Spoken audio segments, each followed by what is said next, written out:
This weekend we have the semi-finals of the World's Championship with 3 Western teams, which is quite remarkable, and for sure no one was quite expecting this, and the Chinese team, which is Invictus Gaming. And it's quite interesting because no matter what, since the Koreans are part of this World Championship, it's the first time that we'll ever have a West team on the finals. Either it is Fnatic or Cloud9. So today what I'll do is just a bit of a preview of what I think it will happen during those series, and who I think has the best chances of going into the finals. So starting with G2 and Invictus Gaming, which is Saturday. This is quite a clash in terms of styles that I'm looking at. So G2 obviously wants to play the same way that they are usually playing.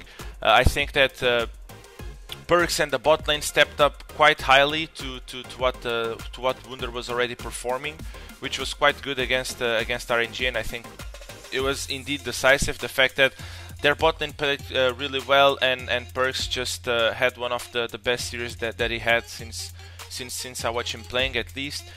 And so what I'm looking here is that they still want to go with the same style, because it's still a Chinese team with a bot lane that will play extremely aggressive, and that they put a lot of resources into iBoy as well, even though he's not the main carry of that team. That's the big difference from RNG, but they are still a kind of a way more reckless team, trying to make a lot of plays, really aggressive in the early game. So I think that G2 will try to have a neutral bot lane that they can won't say snowball through bot, but mainly stop enemy from snowballing through that bot lane. Obviously AD carry picks we already talked about, something like the Heimerdinger, Jhin, Ashe, Varus, and support obviously higher priority on Tahm-Kench, something like the Braum or even the Alistar to offer some kind of engage later on, even though I don't think it will be used as a big setup ganker for that bot side of the map.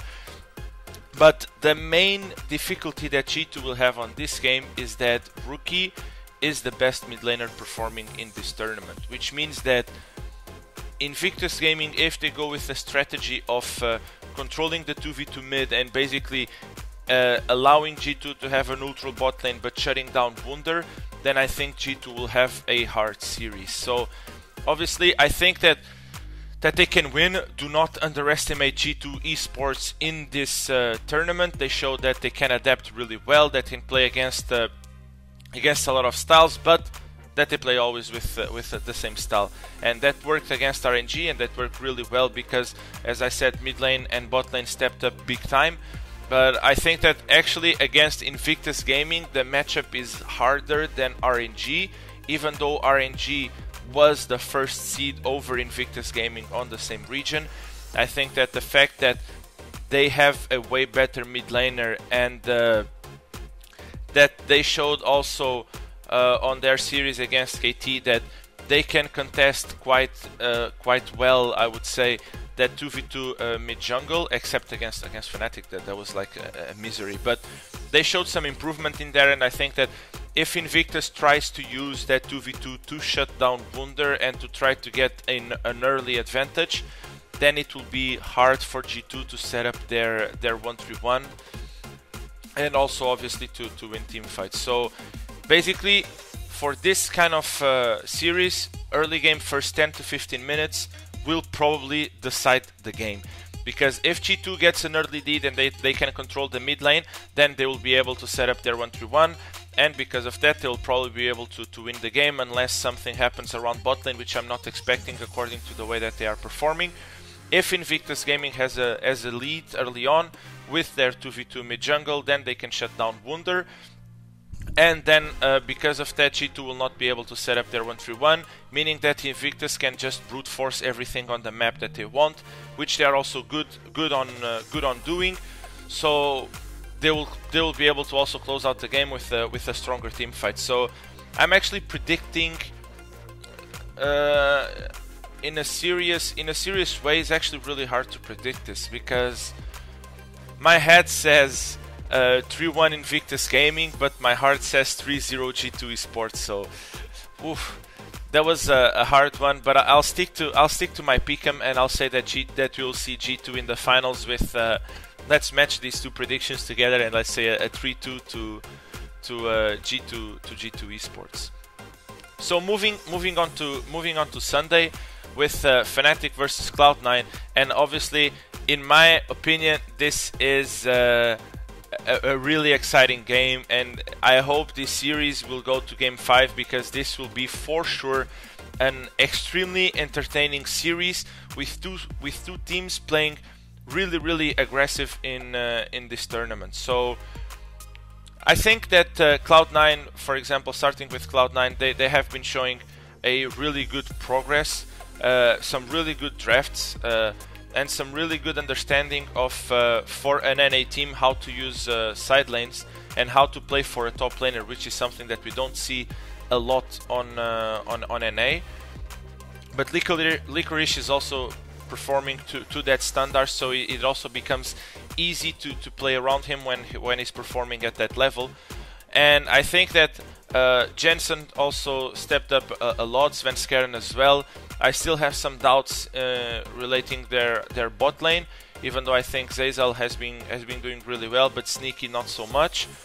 And I think that matching against Fnatic, that can be hard, because usually Fnatic, what they are bad against is against teams that try to hard win mid lane and try to cut down, or try to hard win bot lane, sorry, and try to cut down the support from Hylissang to mid, not allowing caps to snowball as he usually does, and because of that, not allowing them to translate the advantage from mid to bot.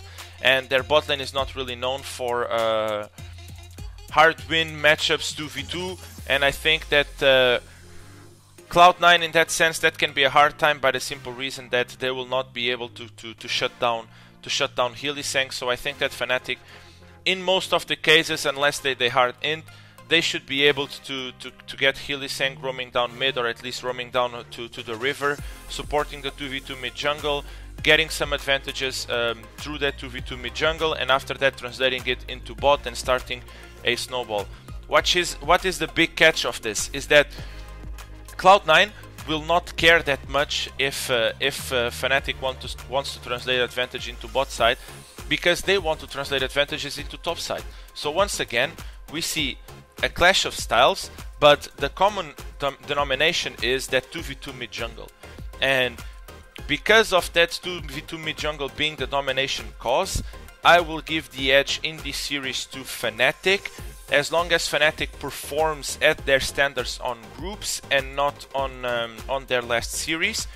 But I think that they just found out some small issues, and they just solved it. They will just solve it quite quickly. It's also a week since quarterfinals, which gives a lot of time of preparation. But overall, I think that they will be able to control that 2v2 mid jungle because of the support that Hylissang can also provide there. And whoever controls it can choose to either be faster on their play, or simply just not allowing the enemy team to make the play on the map that they want. I still think that it's going to be an extremely close series with a lot of outplays potential, a lot of exciting matchups, like Jensen versus Caps is just insane matchup.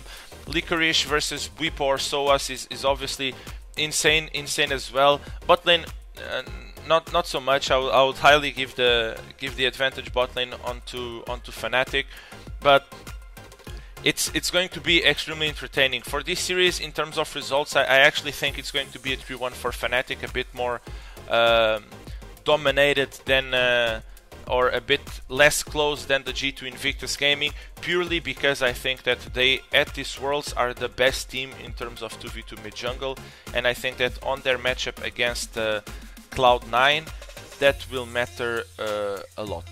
So with that, with my predictions, we would have obviously a full European finals. I hope that really happens. I think it's going to be a bit hard. Both teams will have to perform on a really high level, but I'm also in fully trust with both of them. It's obviously not by any chance that both of these teams knocked us out of Worlds, so which is quite sad. but which proves that they are obviously extremely good teams and they can take this this one down. So let's see this weekend. Hoping for good results. Good results would mean a full European finals. And yeah, that was it for the video. Hope you guys liked it. If you want to give any feedback, you already know I'm reading all the comments. And if you want me to keep doing this as well in the season itself, just let me know. So see you this weekend, guys.